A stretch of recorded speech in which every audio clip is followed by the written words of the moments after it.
one gaseous molecule is there. Now the point is how the gaseous molecule moves. कोई gaseous molecule move कैसे करता है? What type of motions are there? Say for example there is a gaseous molecule. So there are three kinds of motion of the gaseous molecule. Number one, translational or translatory motion, means straight line, linear. Okay. Number two, so first one is your translatory motion. Translatory motion means linear or straight line, right? The first one is this. Second type of motion of the gaseous molecule is your rotational motion. Rotational motion. What is the meaning of the rotational motion? About its axis, it spins, it moves. That is the rotational motion. And third one is your vibratory motion. Vibratory motion. Vibratory means it is moving but about its own equilibrium position, it is moving or vibrating in this way. From इसका जो equilibrium point है या position है, उससे ये vibrate just like a simple pendulum. So three types of motions are there in a gaseous molecules: translatory, rotational, and vibratory. In case of translatory motion, if I am going to find out the kinetic energy, which kinetic energy? Translational kinetic energy, that is your half mv square. Similarly, when the object gaseous molecule is rotating, so rotational kinetic energy half I omega square. Very good. What is I here? Moment of inertia. And omega? Angular velocity. Very good. And kinetic energy due to the vibration is equal to the kinetic energy plus potential energy combined. Vibration के case में kinetic energy जो translational है, kinetic energy और potential energy दोनों का सम होता है. तो किसी भी गैसियस मॉलिक्यूल्स में यही तीन तरह की एनर्जी होती है: ट्रांसलेशनल, रोटेशनल एंड वाइब्रेटरी. ये समझ के रखो. तो और उसका बेसिक फॉर्मूला जैसे रोटेशनल का half I omega square and this is your half M V square, and vibrational kinetic energy sum of the kinetic and the potential energy. Now comes to the degrees of freedom. That is the important point. Degrees of freedom. So first of all, what is the meaning of degrees of freedom?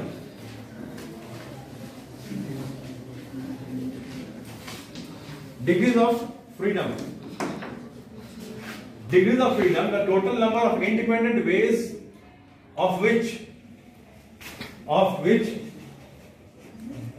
particle or molecule of the system can acquire energy is known as the degrees of freedom. Usually degrees of freedom होता क्या है?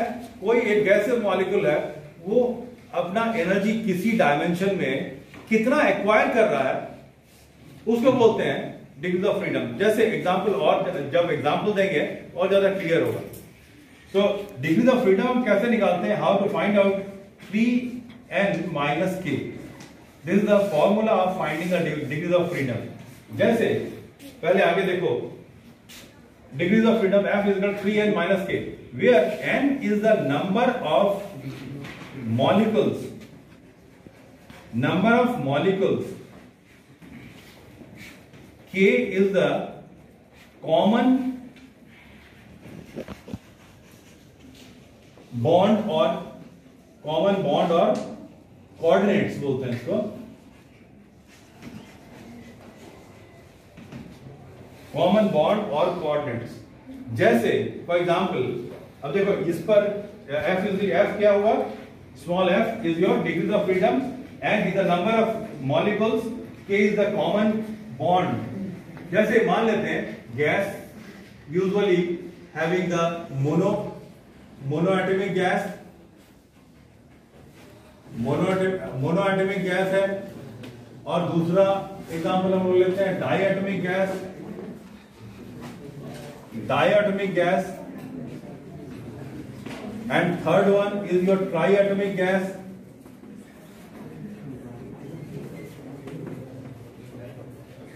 अब देखो ये तीन तरह का gas हम लोग लिए हैं। गैस मोनोएटमिक मीन्स ऐसा गैस जिसमें केवल एक ही मॉलिक्यूल या एटम है। For example argon, helium, neon etcetera. तो एक वन मॉलिक्यूल है। अब इसमें डिग्रीज ऑफ फ्रीडम क्या होगा? इसके लिए degrees of freedom F is equal to 3n-k। यहां पर एक हीलियम का या आर्गन का या नियॉन का एक एटम है, तो डिग्रीज ऑफ फ्रीडम को निकालने के लिए 3 इंटू इसमें हीलियम, एग्जांपल हीलियम में कितना एटम है? 1, तो 3 इंटू 1 माइनस यहां पर के कोई कॉमन कोऑर्डिनेट्स या बॉन्ड नहीं है, इसीलिए यहां पर 0, तो डिग्रीज ऑफ फ्रीडम हो गया इसका 3। तो ये एक हीलियम या मोनोएटॉमिक गैस 3 डायमेंशन में मूव कर सकता है। कहने का मतलब ये 3 डायमेंशन में it can acquire the energy in the 3 dimensions, also 3 degrees of freedom are there. Now second one is your diatomic gas. Diatomic gas, for example, hydrogen. We have taken hydrogen. In one molecule of the hydrogen gas, there are 2 atoms and one bond is there. So here K is equal to 1. One common bond. It will share, this bond will share to both the your atoms. So degrees of freedom here 3n-k. So 3 into n means number of atoms, that is your 2 minus common coordinates 1. So ultimately कितना हुआ? 5. So there are 5 degrees of freedom in case of diatomic gas. Now similarly, in case of triatomic gas, I am rubbing this. Now triatomic gas, there are 2 types of triatomic gas according to the structure. Triatomic gas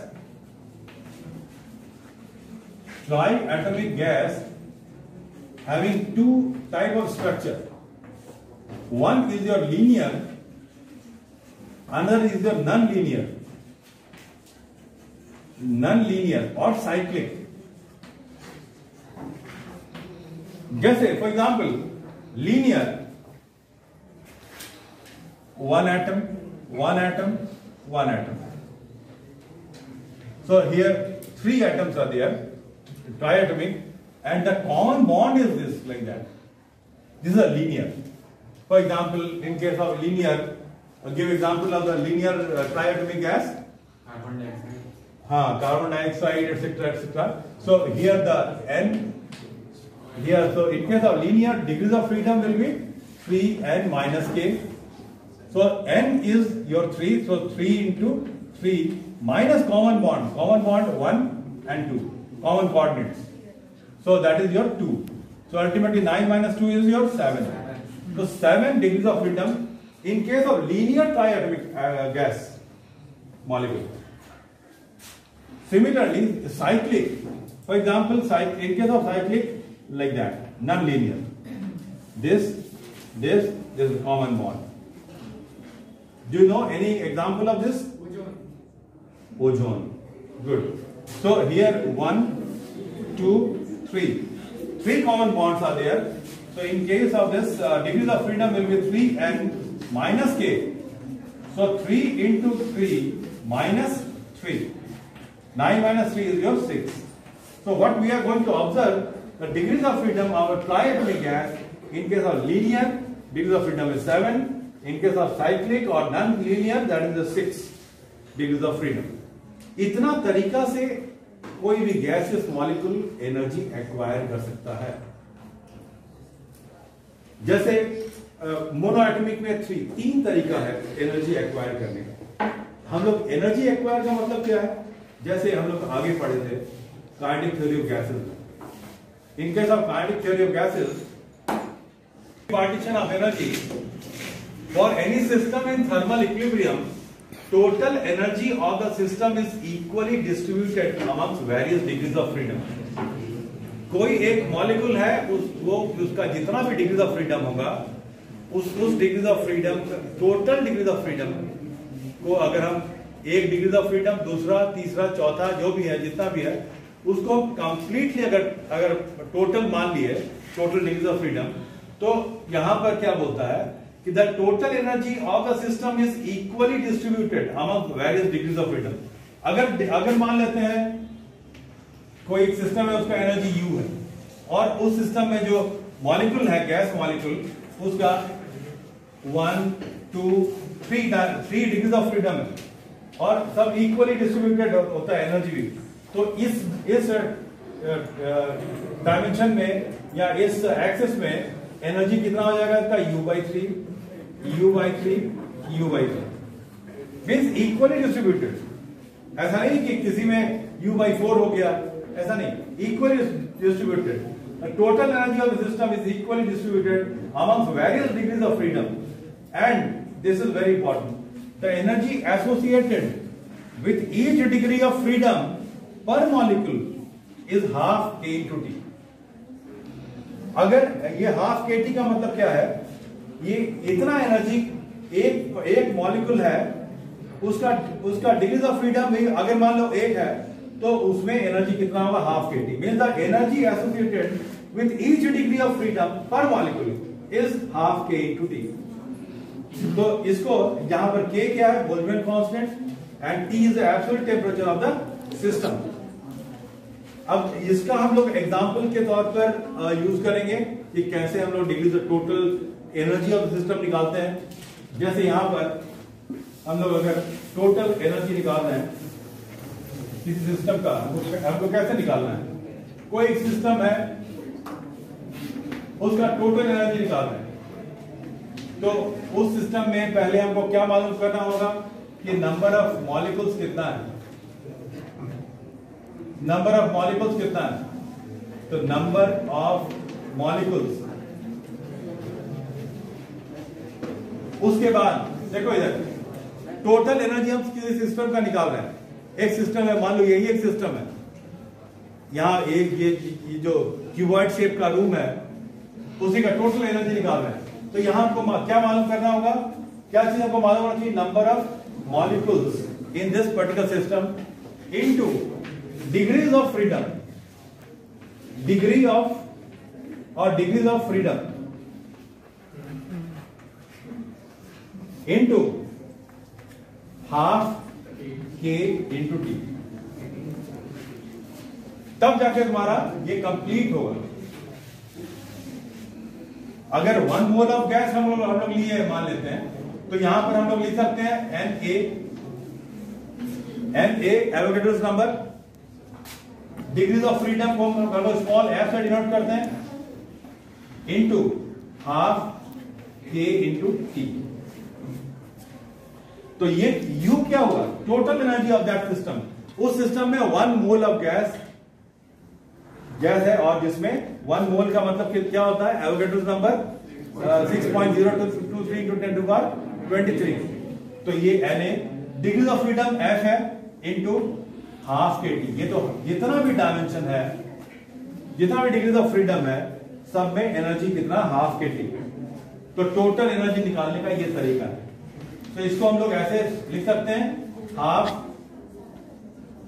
into F into Na into K into T लिख सकते हैं। ठीक है। अब Na into K बोलो तो क्या होगा? Na into K R। तो इसको U is equal to half F R into T। Total energy of the system हम लोग निकाल सकते हैं। तो फिर से एक बार देखो, total energy of the system हमको निकालना अगर है, तो क्या चीज जरूरत है? Total number of molecules of that system into degrees of freedom into half k/t। इसी तरह से हम लोग U means total energy of the system.